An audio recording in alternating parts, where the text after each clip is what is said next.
Hey everyone, Gill Gross here. Post-match, Rafael Nadal versus Adrian Mannarino, Australian Open 2022, round 4. If you're not here for spoilers, click off the video in 3, 2, 1. Nadal gets through in straight sets, but it was not easy in that opening frame. One of the most epic and dramatic tiebreaks you will ever see. Nadal wins it 16-14. Handful of set points both directions before that one was decided. And then it was cruise control for the next 2 sets as Mannarino, understandably, after the long and grueling run that he's had at this event, wasn't right physically, seemed to have a nagging half injury on the court, and Rafa settled in, and it was no longer a competitive contest. But the first serve gives us a lot to talk about here, not to mention I promised I'd cover this match, so I was going to anyway. But a lot of interesting tactical things happened in this first set, and there's definitely some takeaways as it pertains to Nadal, his general form, and the things that he is doing well at this stage of the tournament. Before I forget, and we jump into the first set, I'm going to tell you the tactical adjustment that saved Nadal in the first set. I am 100% convinced he would have lost the first set had he not adjusted at, I think, in the 5-6 game, if not in the tiebreak. But I think he adjusted his return strategy in the 5-6 game. If not, he did it in the tiebreak. And it might have been a bit of a progression. I'll get to that in a moment. But before I forget, a weird thing happened in this match to Rafa. He was very slow for the first 30 minutes. Just didn't get his feet moving. Blood wasn't flowing. And just didn't have his movement for the first 30 minutes of the match. It's not that weird. I've seen that happen to players before. It's nothing to be alarmed about. You'd hope, certainly from Nadal's perspective, that it wouldn't happen in a big match against a great player, because then it could cost him. But in this match, I just kind of wanted to mention it. That was definitely a hiccup he had. It took him a little while to get his feet under him and to get his movement firing. But without a doubt, the key in the first set was Nadal's return strategy. He began the match, and this was a little bit of a head scratcher to me, because we've seen Nadal work on a tighter return position in the lead up to this tournament, and then we've seen him utilize a tighter return position closer up on the baseline against a Marcos Giron, against a Karen Khachanov. I think he used it against Hanfman too. In the first set here, Rafa moved back. And that didn't make any sense to me, because Mannarino is a low-pace spot angle server. He served out wide on every single first serve until the 5-6 game, because he saw Nadal was far back. And it was like, if you're going to stand there, I'm going to serve wide. And good for Mannarino. That was the right play. So variation is kind of overrated when you find something that worked. So Mannarino out wide serve every single time, and Nadal wasn't cutting off that angle. Now, I am someone who is a proponent of deep return positions for a lot of players and in a lot of matchups. I am not someone who hates on the deep return position, but in this matchup, it was absolutely not going to work because of the way Mannarino serves, which is low pace, sharp angle, spot serving. He's not going to really beat you T if you move up. He's going to struggle to do that. He'll miss more first serves as well if you force him to hit that flat serve T. If you let him just drag you out wide, well, first of all, by standing back, you don't cut off the angle. But second, Mannarino has incredible timing, and he's very, very good at taking the ball extra early and redirecting into the open court, or hitting a sharp angle behind you as you try to recover. And the fact that Nadal didn't have his movement, there's a couple factors. One, his movement wasn't there, and he was really struggling to recover his court position.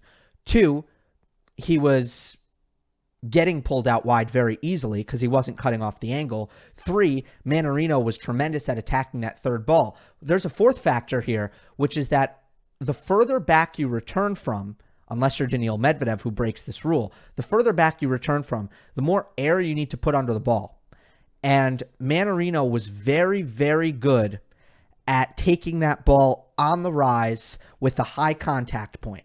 So shoulder height on the rise, and he would adjust his footwork to kind of get to that spot, and he's very good there.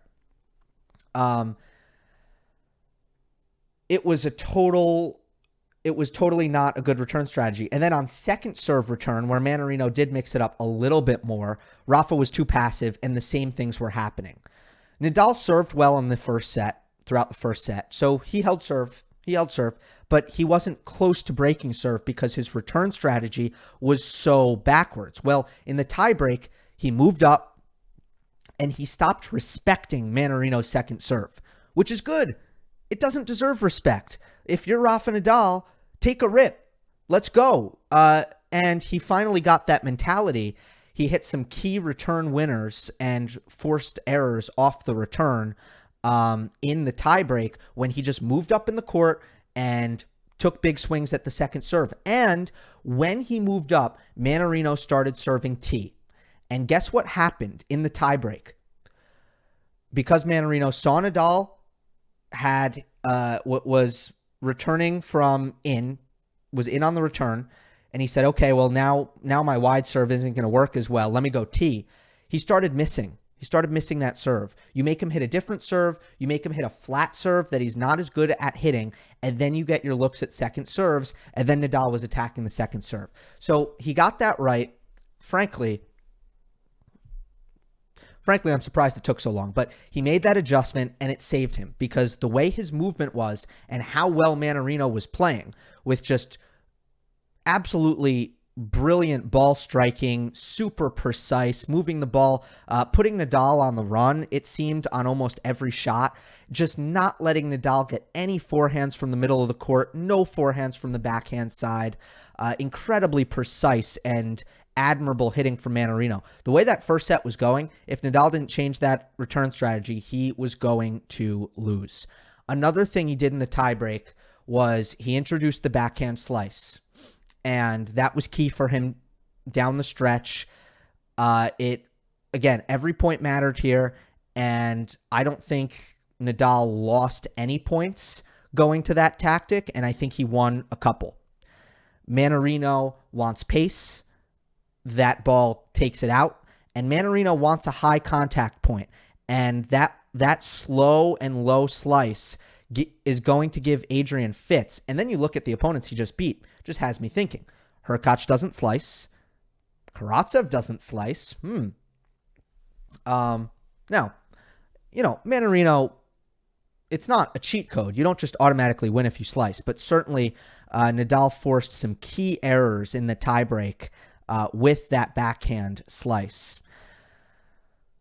Now, I have to obviously talk about how this unbelievable tiebreak was ultimately decided. And by the way, I really hope that the Australian Open just posts this on their YouTube channel. It really deserves a post so that if you guys missed it, you can watch it, because there's no way I can do it justice verbally. Mannarino had 2 points here that he should not have lost under any circumstance, and he did. Both were set points. The first one was a set point for Adrian, and Nadal hit a bad forehand drop shot. Mannarino was up there on the backhand, and Nadal guessed the right direction, and Mannarino hit it cross court. Nadal was waiting for it, and Nadal put it in, was able to kind of bunt it down the line for a passing shot. And that's the kind of mistake that Mannarino rarely makes, because he's very good at kind of waiting and holding his shots and seeing where you go. And on that occasion, I just think he didn't have the composure that he normally would have. Understandable, dramatic set point. But that one wasn't as egregious, and he should have finished, and you have to finish there. Nadal made mistakes here too. It wasn't just Mannarino. But it was not as egregious as the set point that ultimately decided this thing at 14-15 when Mannarino has a forehand on top of the net and somehow hits it right at Nadal with the entire court open. And in this case, it wasn't a case of anticipation, although it was the same thing, because Nadal on the forehand drop shot, it was actually an inside-out drop shot, so he was on the backhand side of the court, and Nadal, instead of running to the open court, he stayed on his backhand side, which is where Mannarino hit the ball, if you're following me here. Now, he did the same thing. Nadal was on his forehand side this time, and the entire court was open, and Mannarino got too cute, and he tried to go behind Nadal, and Nadal was there. There was no space to hit behind Nadal. No space. Why? Because Nadal was basically standing on the left sideline, and Mannarino tried to hit it behind Nadal, who was on the sideline. There was no space there. Nonetheless, Nadal hit a really crazy good shot. He actually hit a swing volley in the midcourt defensively, and Mannarino couldn't handle the volley. So my description of these points are, again, not going to really do them justice. However, the main point is this. Mannarino, a couple of chances to finish in tight and did not, which is very, very key. And by the way, going back to the Nadal slice, the point at 14 all was a slice where, a point where Nadal forced that error with the backhand slice cross court where Mannarino netted a backhand. So that's kind of all I got for the tiebreak, but it was pretty amazing.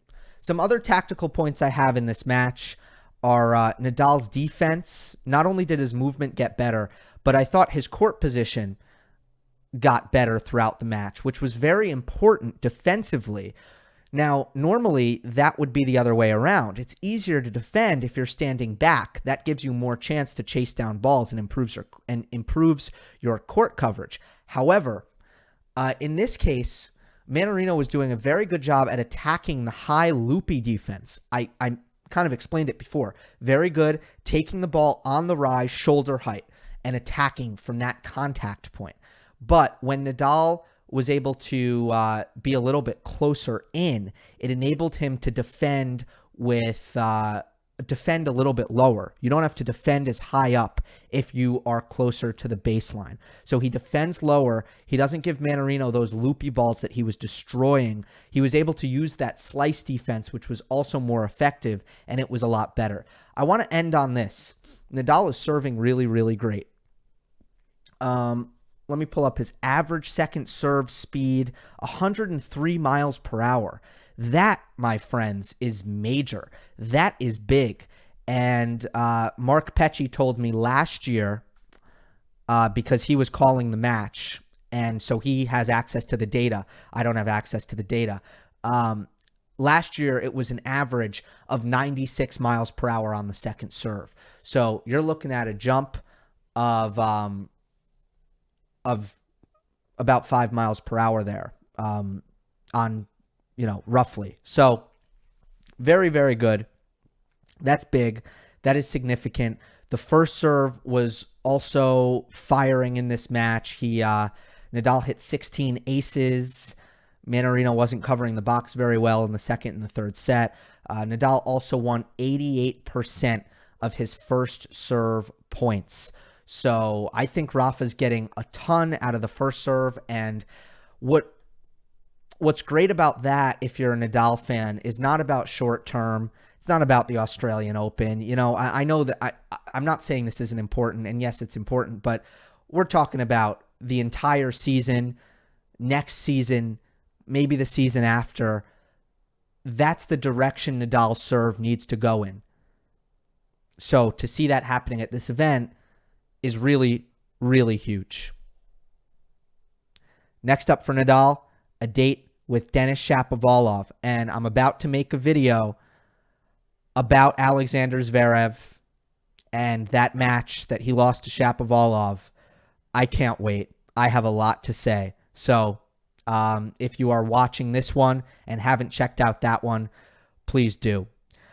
If you enjoy these videos, remember you can become a member by hitting the join button and become a GG Open champion for $2 a month. Hope you enjoyed anyway. Don't forget to subscribe, and I will see you next time.